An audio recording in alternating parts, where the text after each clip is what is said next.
Thanks everyone for joining. If you're new to Zoom, you can use the space bar to unmute yourself.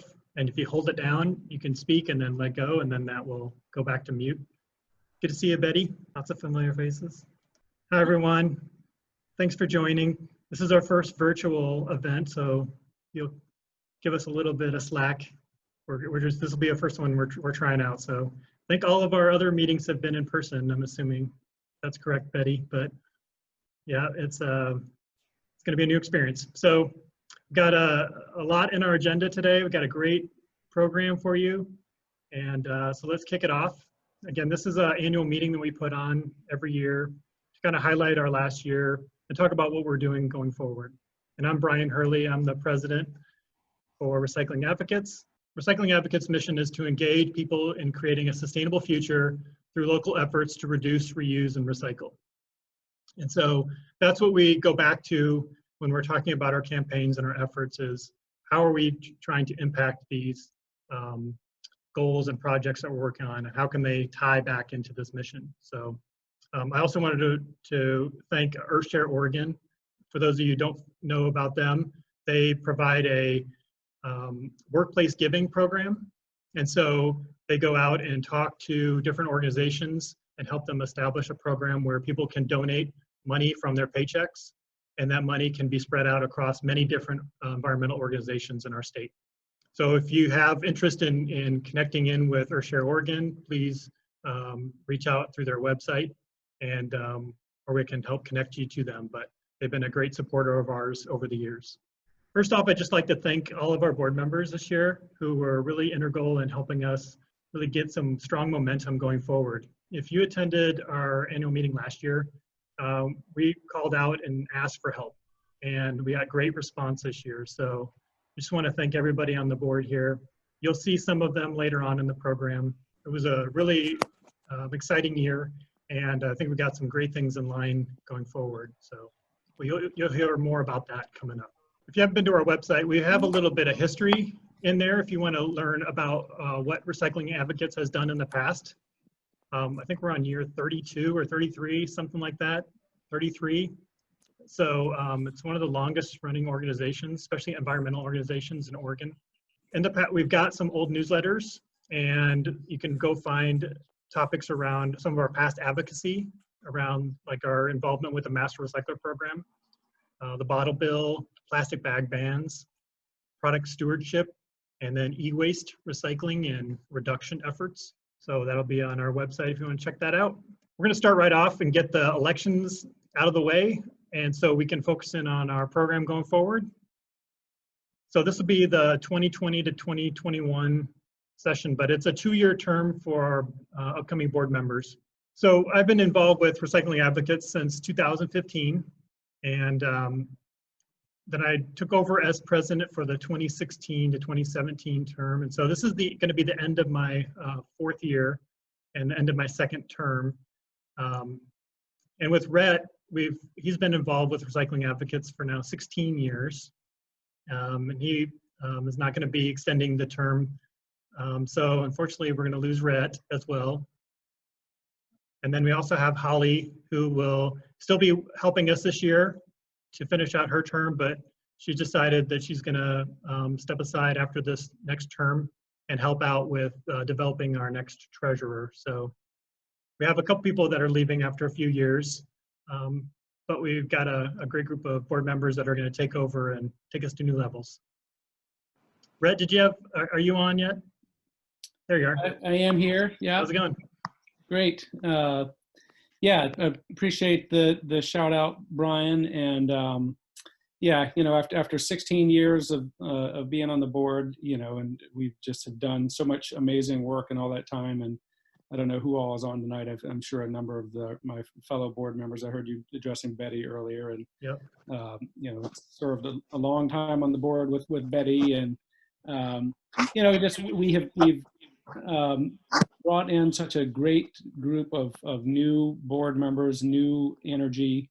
And, you know, after 16 years on the board, it felt like it was time to step away for a little bit and let this new crop of board members take the organization and, you know, the great directions that I know it's going. So Just so excited to have been a part of this organization for so long, and not going far away. I'll be back here for next year's board meeting or annual meeting, and look forward to continuing to collaborate with the new board members as well to transition over. And I did want to give a special shout out to you, Brion, for all the amazing work that you've done over these last 5 years. And I think it's safe to say that you've sort of single-handedly saved this organization over the last 4 years, your 2 terms as president, and just have brought amazing energy, amazing focus to the organization. So I just want to thank you so much for all that you've done, and thank you for your great work as president. So appreciate it.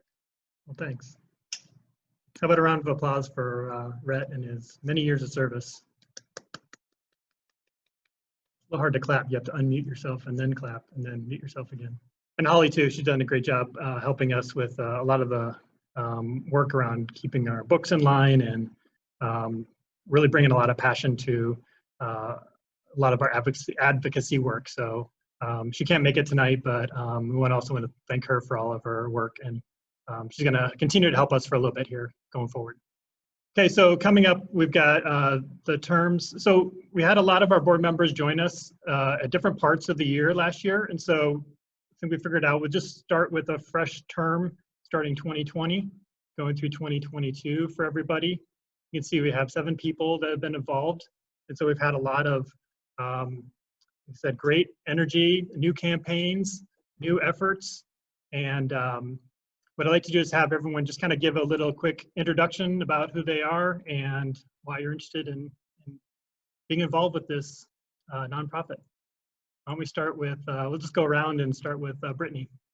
Hi everyone, I'm Brittany Wendell. I joined the board last winter and am co-lead on the Zero Waste campaign.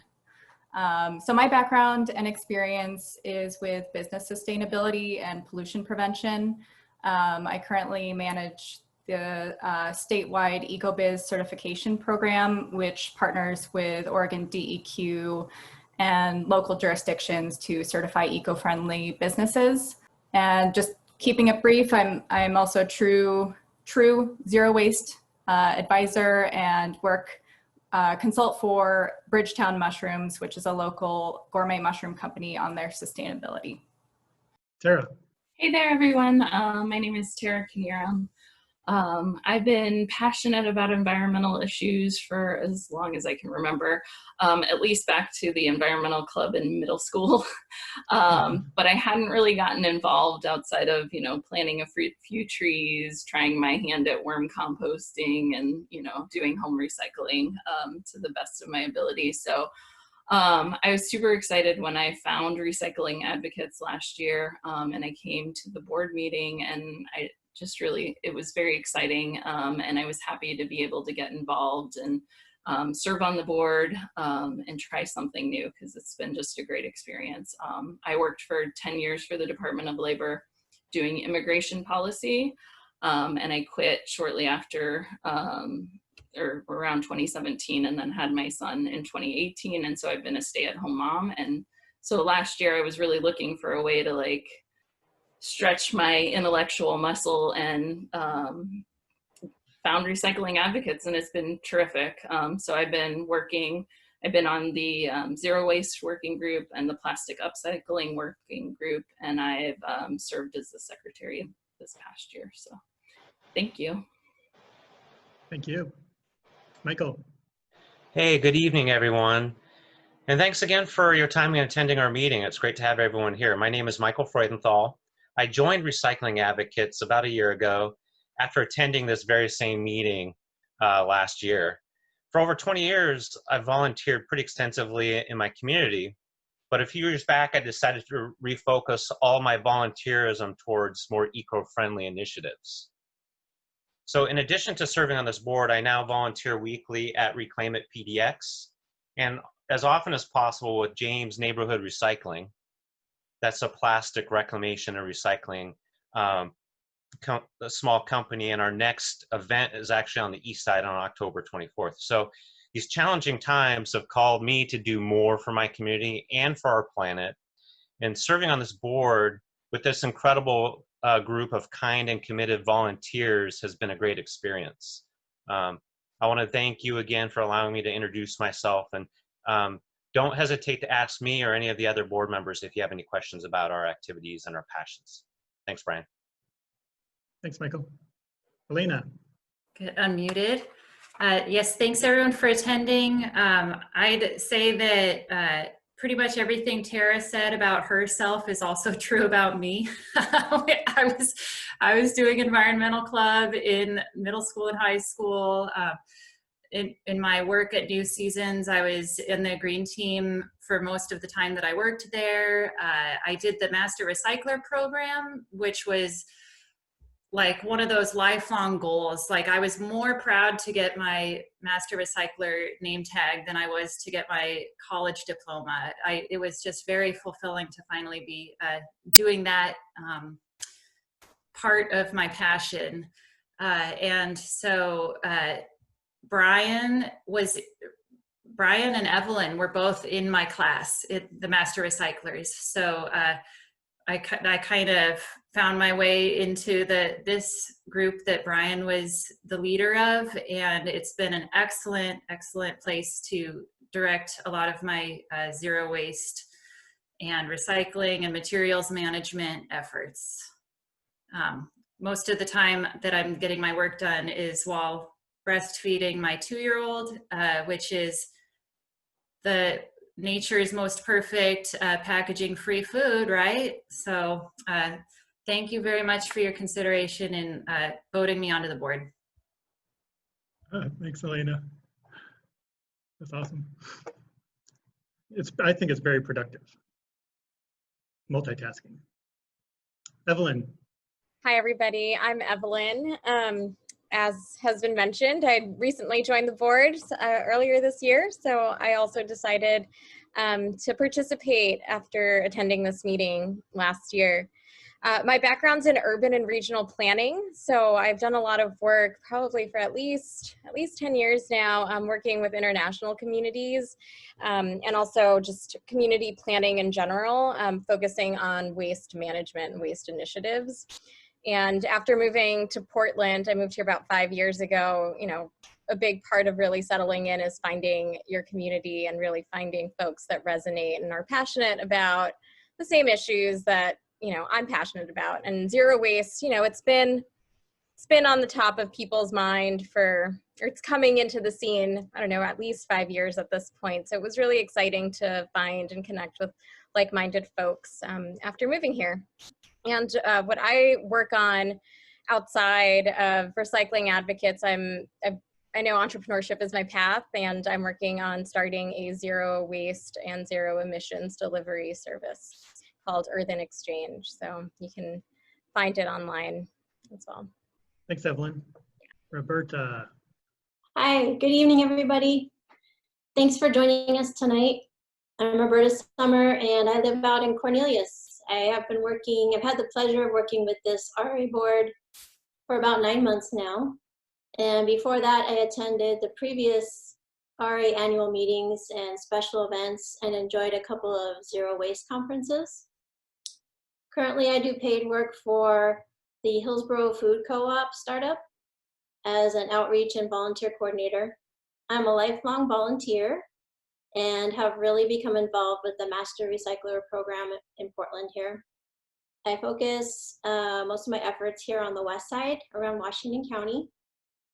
I am a co-founder and lead organizer of the PlanetCon events that are held biannually. I have a background in environmental science and biology.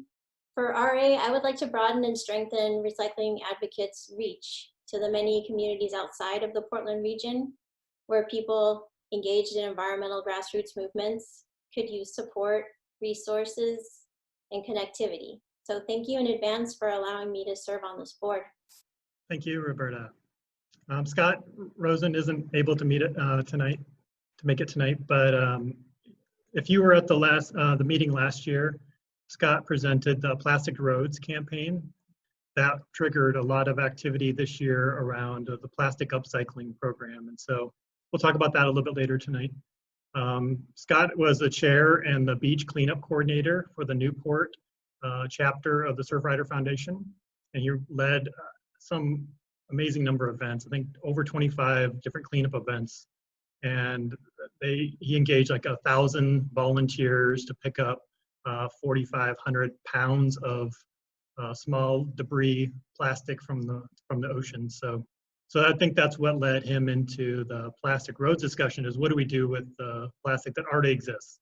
So we've got a lot of efforts to try to minimize and prevent and reduce the amount that's coming in, but we have a lot that already is out there. So but we'll talk about plastic upcycling a little bit later. So what we're going to do is to do the voting, I think I sent out an email to everyone who had donated to Recycling Advocates, who are members. And so what I'll do is just open it up and say, so I'll just have everyone just do a vote on everybody all at once. And so at this time, I'll open it up and I'll ask for who's in favor and who's opposed and who's abstained. So for those of you who got the email, you can unmute yourself. And then I'd like to ask if the members in attendance would be in favor of the slate of boards. Please say aye. Aye. Aye. Aye. All right. Any opposed? How about any abstentions? Nope. Okay, great. Looks like we have a great group of board members going forward for next year. And you can see why we're excited about the, the future for our group. You did it, Elena. So we are still seeking some new board members. So we're gonna keep the application open until October 9th. Also, if you are a member of the BIPOC community or know someone who is, please encourage them to at least check out our website and read through what we're looking for in board members. We're definitely trying to expand our reach to different parts of the community in Portland and other parts of Oregon that may not have had access or been able to voice their concerns or bring up some of their issues. And so we want to be more inclusive going forward. So if you know anybody, please have them reach out. And you can learn more on our website. We've got an article posted about seeking new board of directors. So again, we'll leave that open until the end of next week. And so these are the 4 campaigns we've got going on. We've got the zero waste, plastic upcycling, bring your own cup, and statewide outreach. And we'll talk about those after our panel. And we also have a new video. I posted it in the Eventbrite. I don't know if how many of you were able to see the video, but please check that out. It's right on the front page of our website. It just gives us a little overview of our organization. And maybe you could share that with somebody who may be interested in helping out as a volunteer or want to be involved in one of our campaigns. I'm going to try a little networking, see if we can meet and greet some of the attendees here. We've got a great list of people who have signed up and are here. So if you give me a second, I'm going to try to get what I'm going to do is I'm going to have you're going to get randomly assigned into a group. So we have 25 people on. So let's do 6 different groups. So I don't have control over which group you're going to show up into, but you're going to be asked to go into a breakout room, unmute yourself, and then introduce yourself. So go around the room, just quick introductions. We'll do about 5 minutes of networking, so don't take more than a minute each. And then talk about maybe what has changed in your life since COVID in terms of recycling or reuse or your waste reduction efforts. Okay? Any questions about that? So just hopefully you'll get to meet someone new or reconnect with someone you haven't seen in a while. All right, here we go. Okay, how'd that work out? Okay? Enough time? Too short? I got cut off. I don't know how it worked out. I'm so sorry. That's okay. We're all good. All right. I know I looked at the groups and I think some of them had everyone knew each other already, but oh well. We'll try this one more time at the end. So I'd like to hand it over to Evelyn and Brittany to walk us through the panel discussion. We've got some great panelists tonight. Evelyn or Brittany, I'll let you take it from here. I don't see the slides. Yeah. Sorry. Let me share that real quick. Awesome. Well, welcome back into the main room, everybody. We're really excited for our panel discussion. We've got some really wonderful folks here tonight, and we're excited to hear more. Brittany and I, we co-lead the zero waste efforts, and we're just starting our planning for that. And our panel today, we've got 4 really special folks. We've got Alex Gamboa Grand with Good Intent, a retail shop. We also zero waste retail shop. We've got Lindsey and Rogelio Landaverde with Pajaro Café, a zero waste cafe in Southwest Portland. We also have Elizabeth Alvillar with Straight Up Eco, an online zero waste shop. All of these are Portland based, by the way. And Leah Ashley with the Refill Center, also a zero waste retail shop. So here we are, our speakers. Is everybody here and present and your mics are working? Well, let's jump into the questions. So the first question for the panelists, we would like you to briefly tell us about your business and some of the ways that you practice zero waste or waste reduction at your business. Let's start with Pajaro Café. We are 14 months into the project of turning a cafe into a low impact, organic, and plant-based shop. So the biggest thing was to refuse the throw away cup as a standard to-go option, and we've been going with glass. We started refusing the Tetra Pak right away 14 months ago. So we're using all glass for milks and chai. What's the other big thing? Oh, reusable filters. We compost with the city, so Parks and Rec takes our bucket of grinds and takes it to their compost center. I think those are the biggest ones, refusing the throwaway, all glass, and yeah. In addition to that as well, all of our milks are handmade, so we're sourcing locally and using like local crops and lower impact foods to make our milks, like pumpkin seeds and hazelnuts, which are local. So sourcing all of our herbs locally. Yeah, just trying to keep the chain, the loop small. Great. Thank you. Let's go to Straight Up Eco with Elizabeth. Hi. So Straight Up Eco, we're not actually just a store, we're manufacturers. So we make zero waste beauty products. So we make things like hair care, skin care, sunscreen products, all vegan, all natural, all handmade. And we only package with paper is it. So it's all compostable materials. As far as, our business practices, we don't have waste. So all of our byproduct material, which is very small, is all plant-based, compostable material. So we have our own composting program within.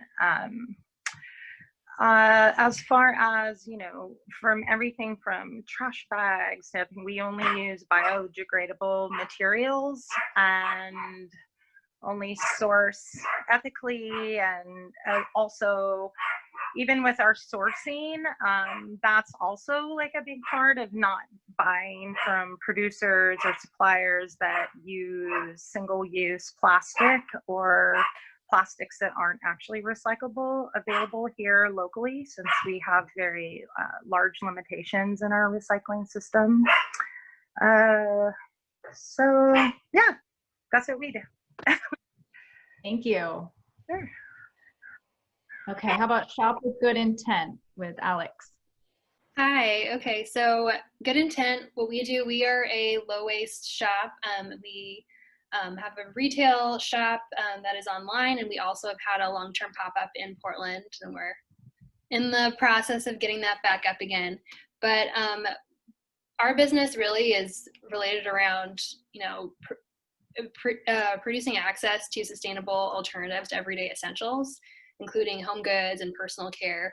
And so we kind of, you know, our goal is to kind of be the one-stop shop for a lot of the products that you need just in your everyday life outside of grocery. And so a lot of what everyone else has already said, I mean, is stuff that we include, is stuff that is like kind of part of our business model, including our sourcing. You know, we work with other vendors and we try to keep it as local as possible. My business partner, Lindsey, is based in California. So we try to source as much as possible from the West Coast, and otherwise in the US, I think it's like 55–60% of our vendors are based on the West Coast, and like 85% are based in the US. So that's a big part of it, is trying to keep it as local as possible, ensuring that the shipping materials and how we get our products is as low waste as possible, as plastic free as possible. And then obviously the products that we carry as well, we really try to do our due diligence and make sure that we are carrying like the most sustainable version that we can find, and, you know, try to get it as locally sourced as possible. So we really basically want to be a place where our customers can trust that we're not, you know, there's no greenwashing, like everything that they can get from us is literally like as sustainable as it can be. And we also make sure that our shipping materials and all of our packaging is as low waste as possible too, and plastic free as possible. We also offer local delivery in Portland as well, because we know that, you know, if you're in Portland, then we want to try to minimize the carbon emissions associated with shipping. So our goal is to be able to, you know, keep those carbon emissions as low as possible.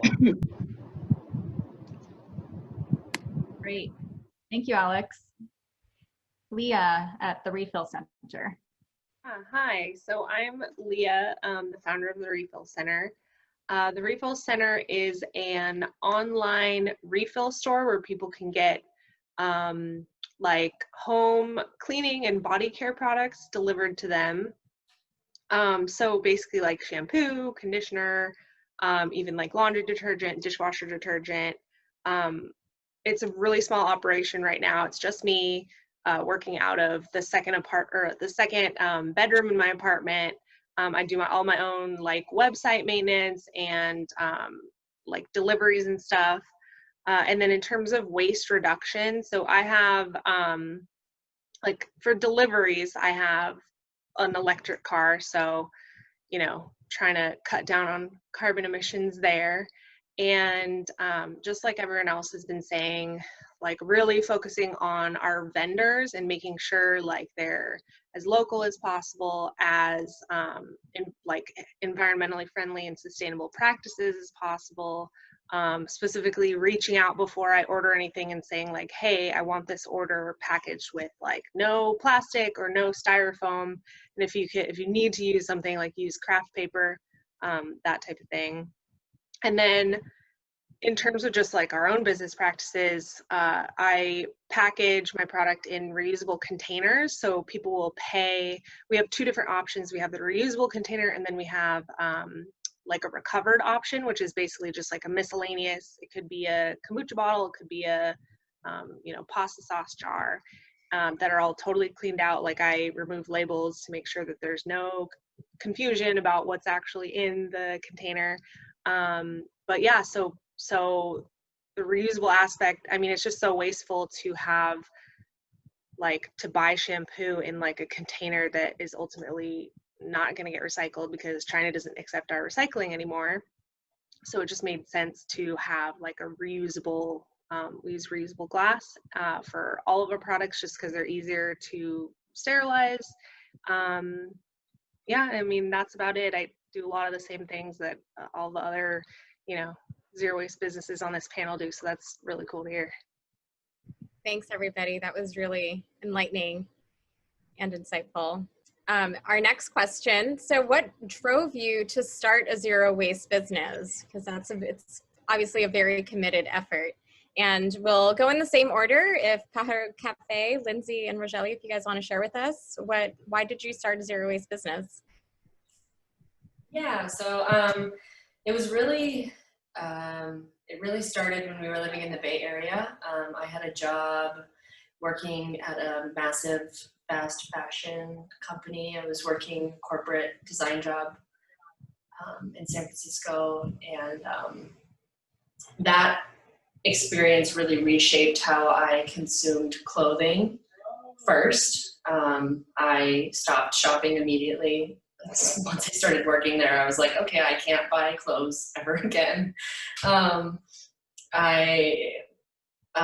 And then Rogelio and I met, and we got pregnant, and I went on maternity leave, and then when we came back to work, we would drive in together and, you know, grab lunch, and it turned into our car just being filled with to-go containers and just cups, just junk, you know, just so the shopping sort of trickled over into everything. Oh. Our kids at the window. We locked them out with sorry.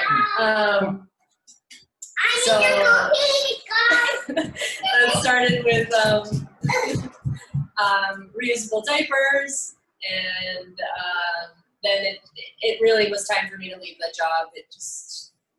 And pursue something more authentic. So we just moved up here and didn't know exactly what we were going to do as far as like a sustainable business, but we just knew that it had to be something, and we saw a really good opportunity in the coffee industry to like maybe be a change or a catalyst to change, and we felt like Portland was a good place to start.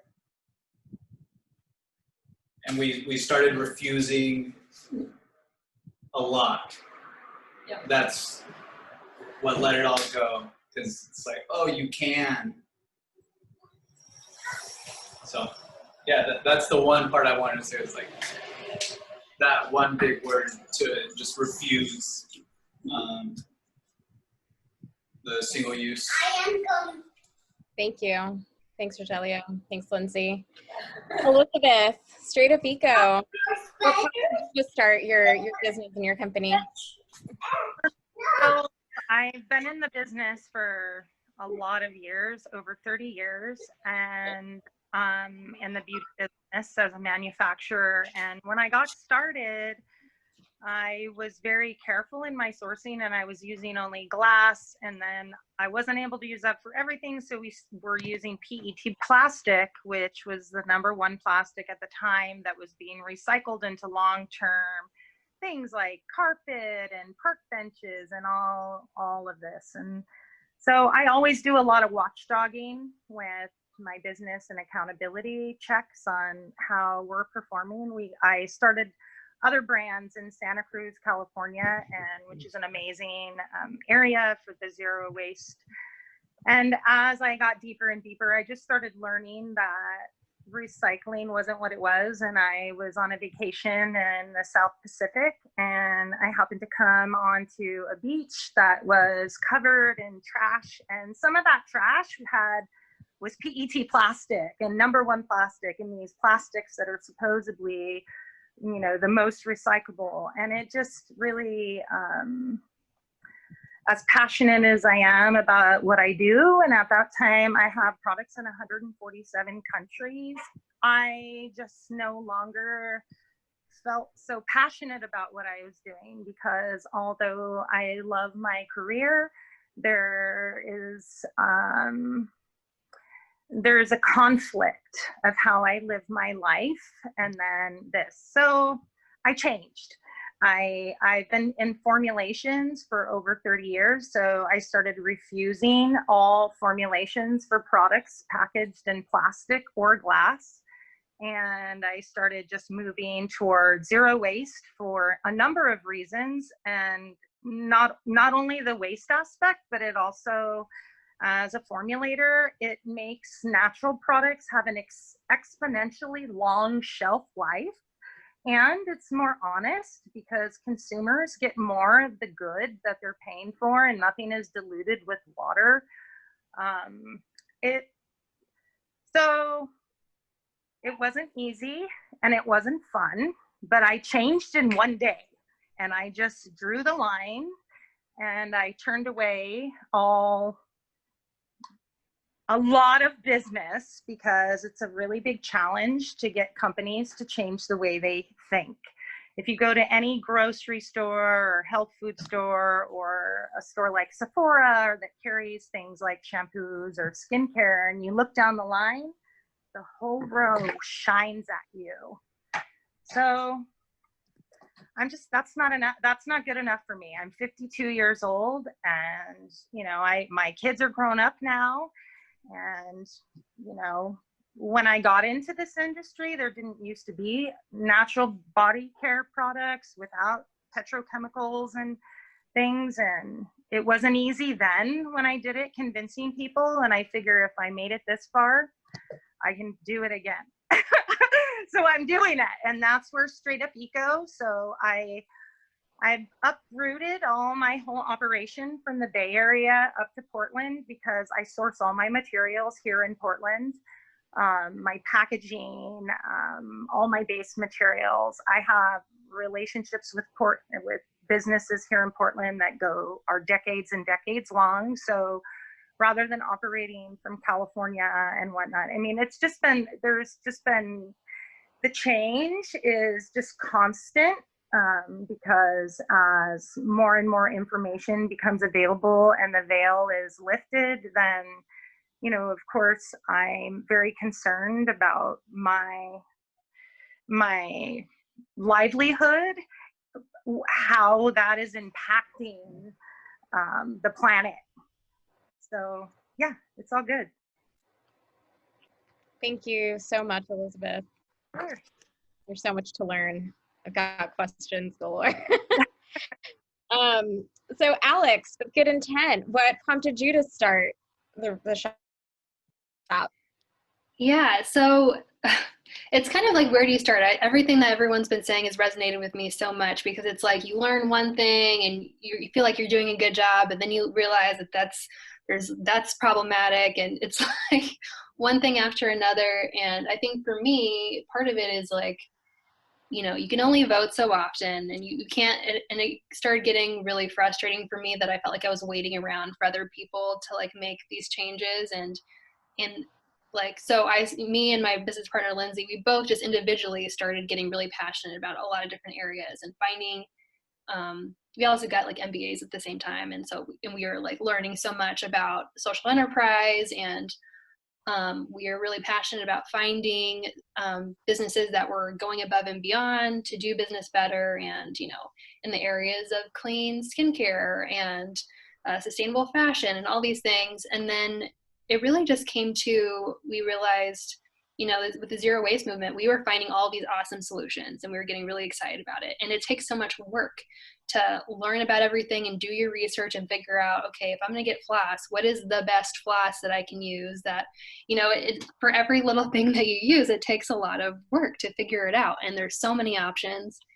And we had been burned before by greenwashing and stuff. So we basically decided that we wanted to make that so much easier than it was. We wanted there to be one place that you could really trust, and that wasn't just for, I think there's this perception around sustainability and sustainable lifestyle that it's like an elitist, hipster, white thing that is not accessible for most people. And I know that is not really true. I think that there is one version of it that a lot of people are familiar with, but everybody can do something. And it's like, we all know on an individual level, like I want to, it makes me feel so much better. It gives me agency if there's things that I can be doing, if I don't have to wait on someone else to do it for me. So really, we want to empower people and show them that there are things that they can do to make a difference. And there's like little things that you can do every single day that can add up and make a difference. And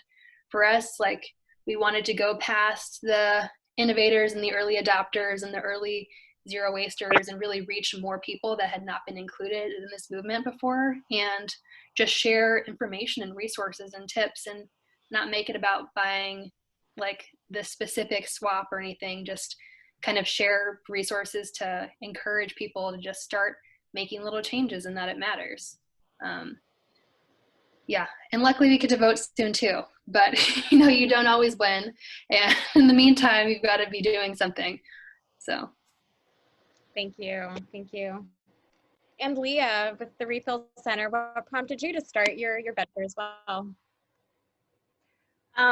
Yeah, so basically, out of college, I started working at a manufacturing company, and I was in manufacturing for a few years, and I realized I realized right off the bat how honestly wasteful it is.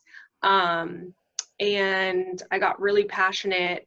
Like, I had been trying to go zero waste for a while in my own personal life, and then I got really passionate about like trying to take projects that would help the company become less wasteful in their manufacturing practices. Ended up getting switched to a sustainability coordinator position at that same company. And just kind of came to realize, I was in that position for a year and like quickly realized that they didn't really want to improve what they were doing. They wanted me to help them greenwash their product. So that really didn't sit well with me. I was very unhappy in that job. And then I moved, so then I quit that job and moved, that company was in Southern California, moved from there up to Portland, because I was just like, I want to be near more like-minded people in terms of like sustainability and stuff. I knew Portland was all about that, but then didn't really have a plan beyond that. But then noticed that up here, there wasn't really, like, coming from Southern California, there's some really good like refill stores where I would go and get like laundry detergent, I would get stuff filled up, and I just thought that that was such a cool concept. And then I didn't really see that in Portland, which was kind of surprising. I didn't see a place that people could go, or it was very limited if there was. So I basically just kind of decided to go for it. Like, I wasn't working at the time, and I, was just kind of inspired to do something that would make a difference. And, it really has stuck here. Like, I've gotten a lot of support. So yeah, it's been a really awesome experience so far. Thank you, everyone. Lots of diverse paths to similar objectives. So I'm curious if everyone can describe an obstacle that you've encountered in your quest to be a zero waste business, and maybe how you overcame this obstacle. So starting with Lindsey and Rogelio. I still think introducing the two big differences, or not differences, when you go into a coffee shop, most people think you can get cow's milk and get it in a paper cup. We don't have the cow's milk, and we don't have paper cups. So at some point, I have to give them all this information, and that's been the biggest obstacle, because they're there, and now I have to like just give them the information. So I do a lot of investigating, but I think that's just like the biggest obstacle, is letting them know that there aren't any throwaway cups and that we don't have cow's milk. And it's sometimes someone starts with, you got soy, okay, we can talk about milks. But if I'm hit with, skinny vanilla latte, yeah. So it's just being very careful. Communicating in a very delicate way. I feel like doing it without causing any shame for people, because like we don't ever want to make people like feel bad, or we're not trying to come across like this is the only way or this is the best way. It's a different way, and some people are open and receptive to that, and some people can't hang and just leave, and that's fine. But yeah, doing so in like a very respectful, gentle way. I think. Yeah, that makes sense. That sounds challenging. Okay, Elizabeth at Straight Up Eco, any obstacles you've encountered? Yeah, so my biggest issue is people aren't familiar with bars. Putting on lotion with a bar, or sunscreen and a bar, or washing your hair. So I think there's a lot of bias towards, what will I say, image over actions. So people are very familiar with brand name and marketing and the, you know, what's greenwashing. So companies like Lush, maybe they've used products like that and they think that they're using natural products and they aren't natural products.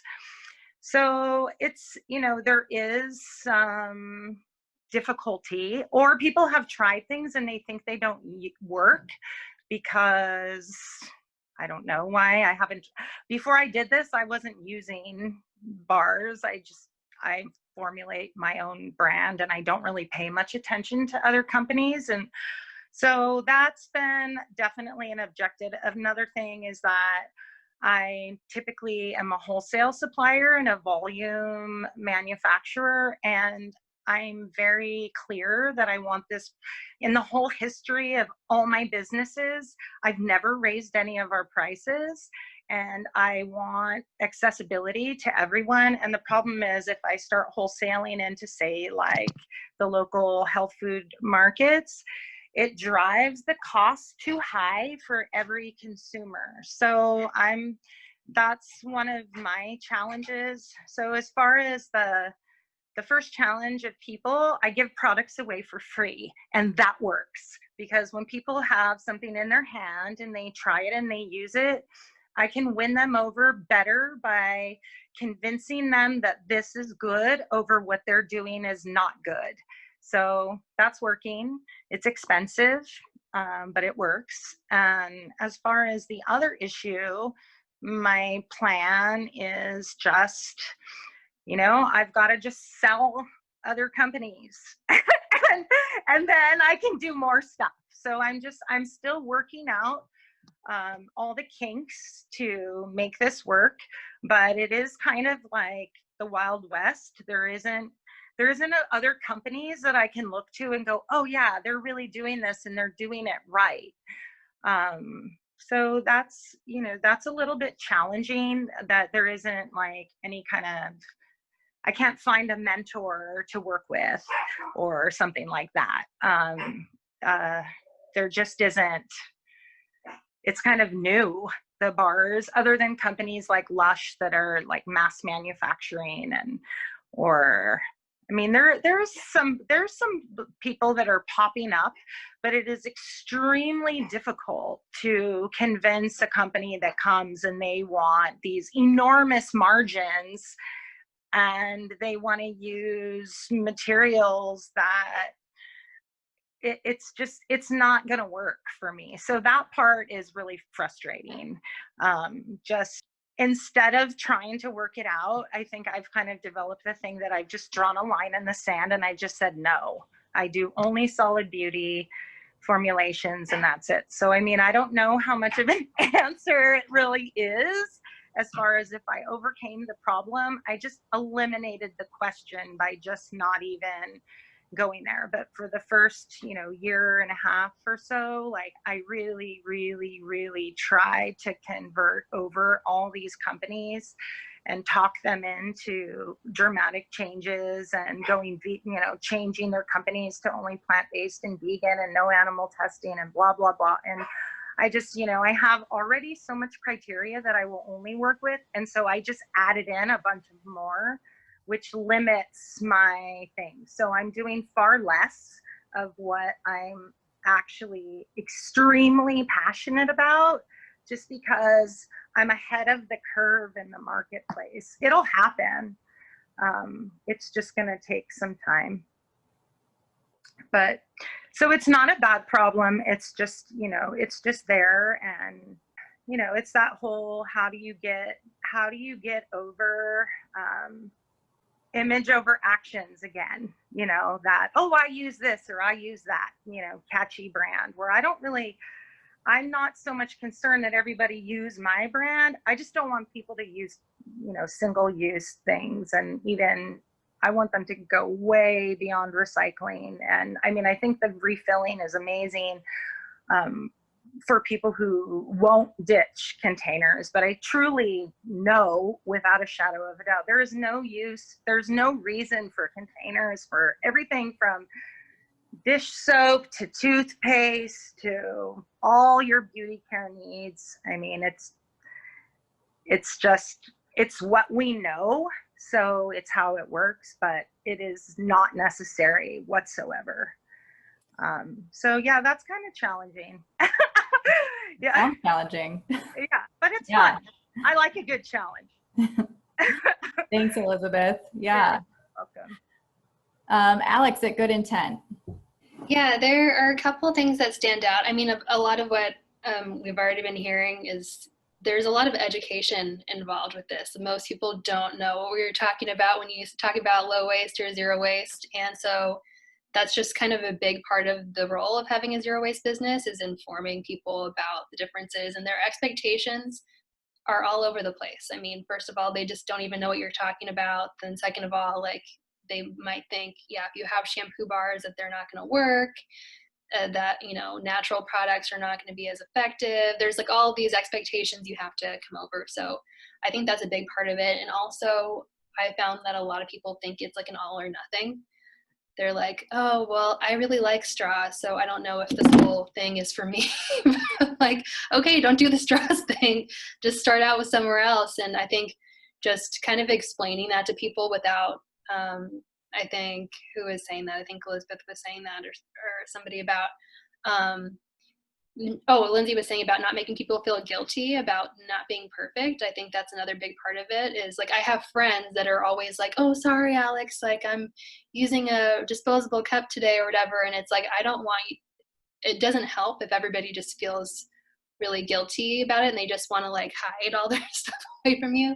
I think it's better to like kind of empower people and make them feel like they don't have to be perfect, but any little efforts that they're putting into it, make a difference. And then also for us, it's like there's so many details with any product we source. It really has to be, you can't like go into auto drive with anything. You have to be really vigilant. You know, sometimes we'll order a product and we feel like we've covered all our bases, and it's, you know, it's bamboo and it's like a woman-owned business and it's local, and then it like, and we usually, you know, try to ensure beforehand that it comes plastic free, but occasionally we'll forget, and then the most sustainable product will still come in plastic, and we're like, okay, I guess we need to start from scratch here.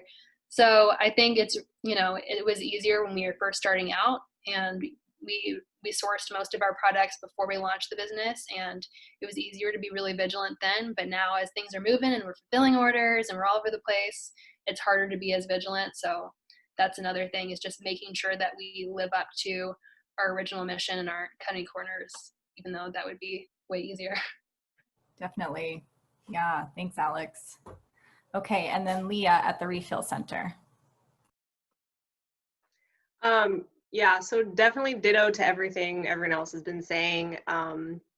Like, not shoving the message down people's throats is very important. That you're, again, like Alex was saying, empowering people, because that's just, I mean, from a psychology standpoint, that's gonna make people want to do it more than if you're like turning them off of it and like trying to like force them to do something. But then for my business, since we're a refill business, I buy everything in bulk. So I buy them in larger quantities than most companies typically sell things. People are typically like companies, the smaller companies that I'm kind of looking at, like I prefer to, you know, shop small, shop local. And those companies, I feel like, don't really see themselves as wholesalers for bulk products.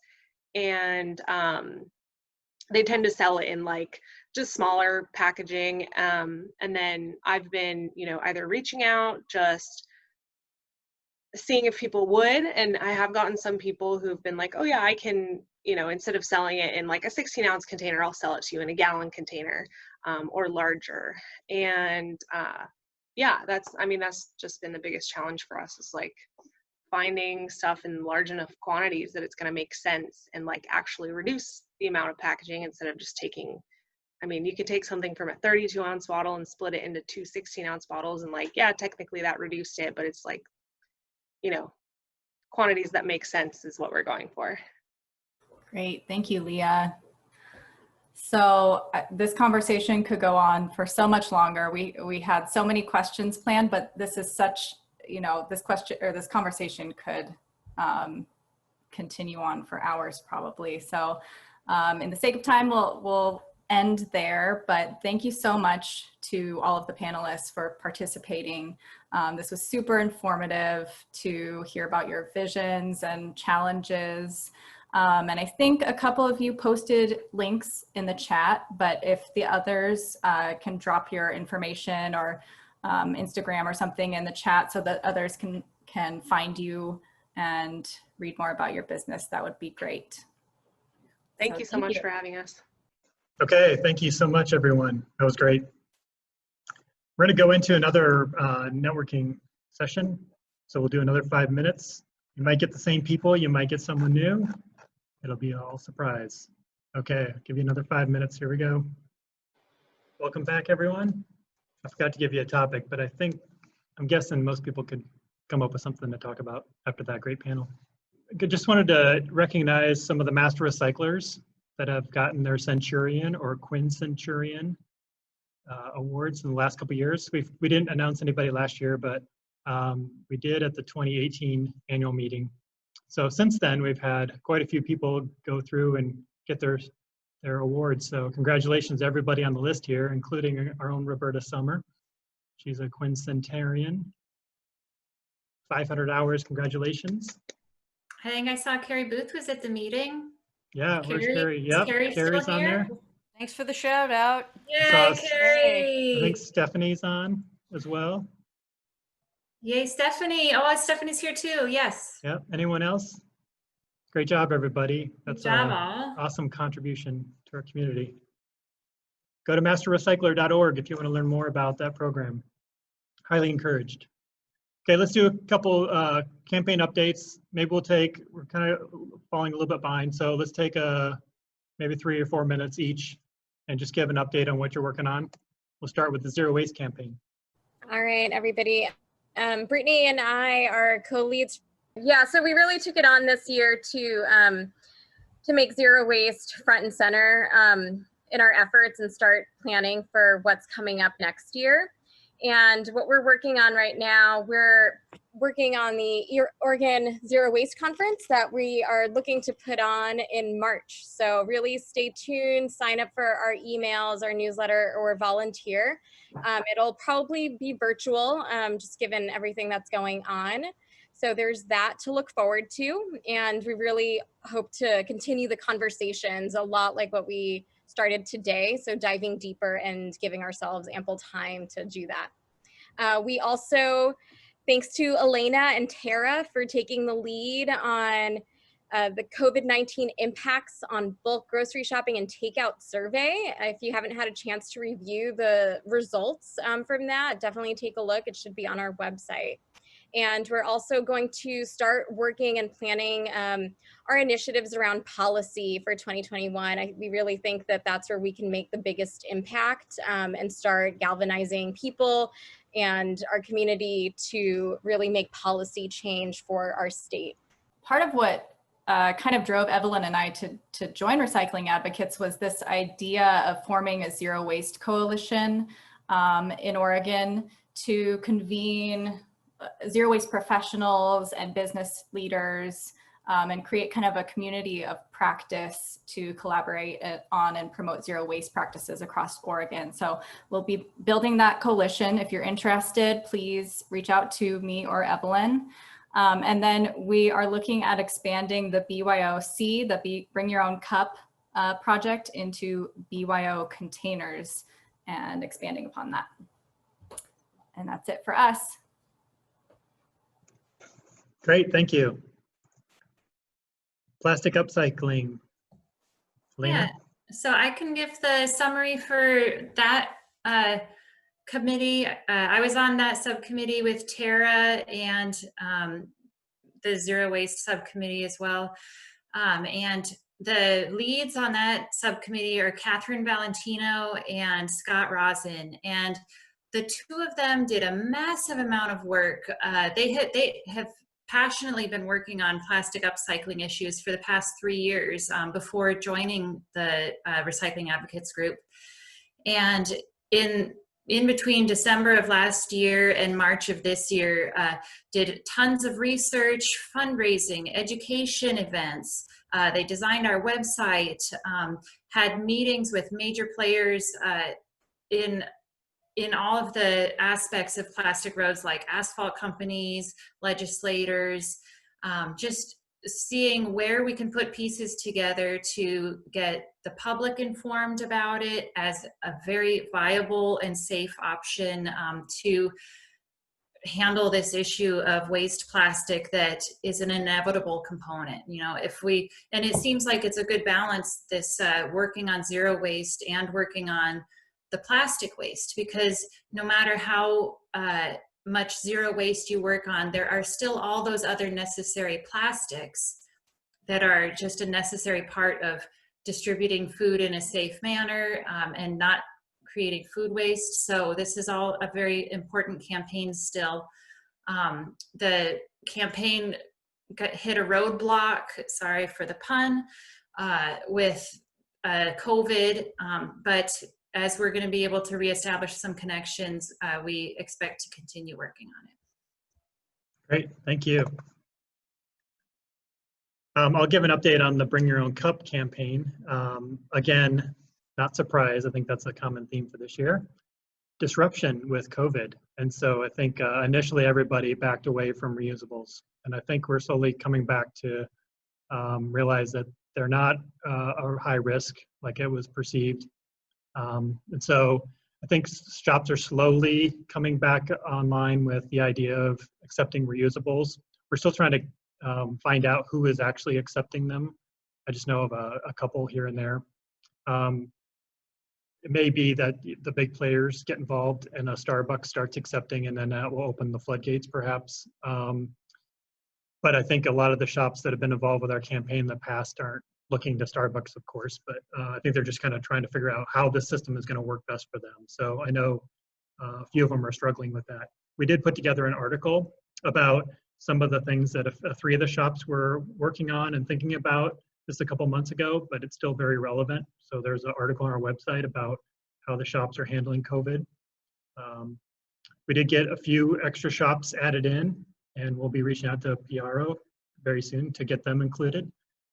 We have a pledge on our website as well, that if you want to go and verbally commit to reducing your use of disposable coffee cups, that'd be great. And as Evelyn mentioned, we might be incorporating that into a lot of the zero waste efforts, or expanding it into containers of all types. So that's all I have. Roberta, you want to talk about our statewide outreach? Yeah, thanks, Brian. So this is something that we started talking about with Brian over a year ago, I think, and it's based off of the example of West Side Master Recyclers, which works here on the West Side, helping to just kind of be a resource for our community, and also offer chances to recycle hard to recycle materials. We're kind of using this as our model to expand statewide. We're not really sure yet how that's going to look.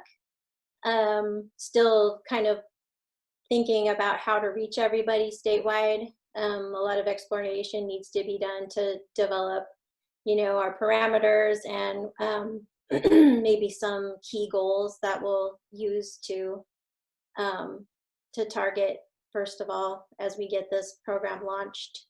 A lot of it is going to be, doing the groundwork of finding out who's who in the state and who's working on what throughout the state, reaching out and letting people know that this is something that we want to do, and we hope to be supportive and grow this so that it's something that's useful to people no matter where they are in Oregon, no matter what environmental concerns they face in their community. So yeah, this program really hasn't gotten off the ground yet, but if any of you are sitting there listening thinking, hey, yeah, why don't we just have this big old Oregon kumbaya of grassroots people helping each other, supporting each other, and being just making those connections and feeling part of something greater for Oregon. That's what this is really all about. Thanks, Thank you. Roberta. Okay, so I've heard a lot of great things about what we're working on. We're fighting through the COVID a little bit, but it'll pass soon, and we'll be able to continue a lot of our efforts. We do have some costs that we have to deal with as an organization, so some technology things with website and resource director roles that we're going to be coming up, figuring out what that role will be going forward. So we still have a little bit more work to figure out that position, but we'll be sharing that information once we figure that out. And some of our campaigns require some materials and stuff. So if you have the ability to donate, we'd always love your donations. It also tells us that there's others are interested in what we're doing. And so you can go to our website and learn more about donations. And we're also always looking for volunteers as well. So if there was one of the campaigns or topics tonight that got you excited or you want to learn more about, please reach out to the lead person. You can go to our website and look at our board of directors page, and you can find contact information for everybody. So we talked about this a little bit, assuming that everyone would be voted in. Brittany has agreed to take over as president for next year, and Tara has agreed to take over as the vice president role, and Michael has agreed to be our secretary going forward. So you'll be seeing more communications and information from them and upcoming newsletters. Hopefully most of you are on our newsletter. We send it out about once a month, maybe twice if we have something special going on. Yep, I'm really excited. I think we got a great group of board members, and look for more information coming soon. Did anyone want to say anything, Brittany? Or? Sure. Yeah. Thank you, Brian. And yeah, thank you to the rest of the RA board for entrusting me with this role. I'll definitely have big shoes to fill following Brian, but I'm grateful to get to learn the ropes from him. In the time that I've been on the board, he's done an amazing job as a leader of our team and will definitely be missed in that role. So just briefly, in the year ahead, I'm really looking forward to continuing to work alongside our current amazing board and welcoming several new faces with different strengths and ideas to our team. Looking forward to continuing to discuss and integrate intersectional environmentalism and racial justice into our monthly meetings and our project planning, as well as looking forward to supporting more regular webinars and events and pursuing new projects and potential grant opportunities to expand our reach. Thank you, and excited for the year ahead. Thanks, Brittany. Okay, we got a few more minutes. Does anyone have any questions for either our panelists or any of our board members? If you just want to type in and say, I've got a question, we can unmute you, or you can unmute yourself and speak up if you have something. Brian, are you going away? I am leaving the state, yes, unfortunately. I'm going to move into St. Louis, probably sometime, I don't know exactly, but this probably in October sometime. So I'm going to still be involved through probably the spring, as long as we're still having virtual meetings, I'll be involved with the board. So helping transition Brittany on and helping out wherever I can. And then as soon as people start meeting in person, I'll probably drop off at that point, but I still plan to follow along what's going on out here. I got attracted to Portland about 7 years ago and really like it. And I got everything I wanted to make connections with great people, learn about great initiatives, see all the cool stuff's going on. So I'll always be involved. You'll see me pop in random meetings here and there, and I'll probably be at annual meetings just like Rhett mentioned. So well, I'll never left.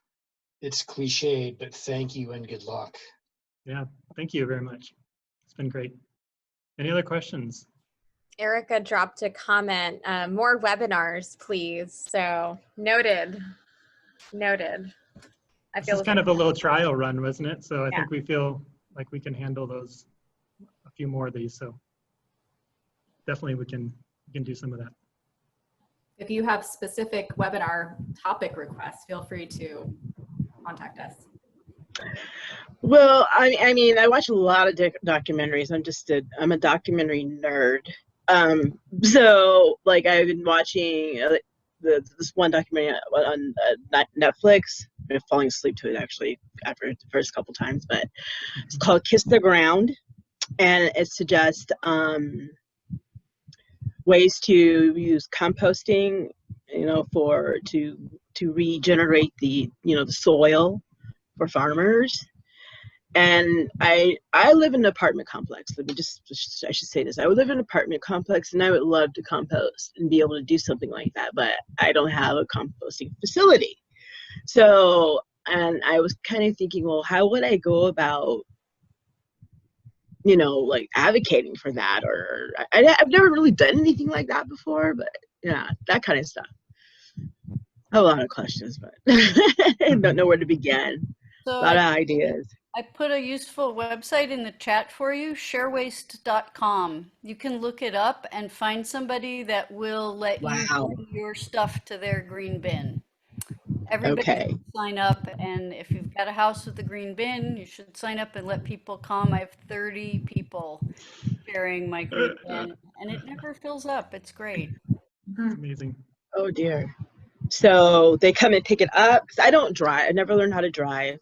So that's how I'm doing my part. No. It's got a map, and so you try to find somebody that's near you, or just reach out, ask a neighbor, say, hey, I see you put out your green bin, and I would love to just put some vegetable scraps in there, and is that okay? And they'll probably say, great, I'm glad you're composting.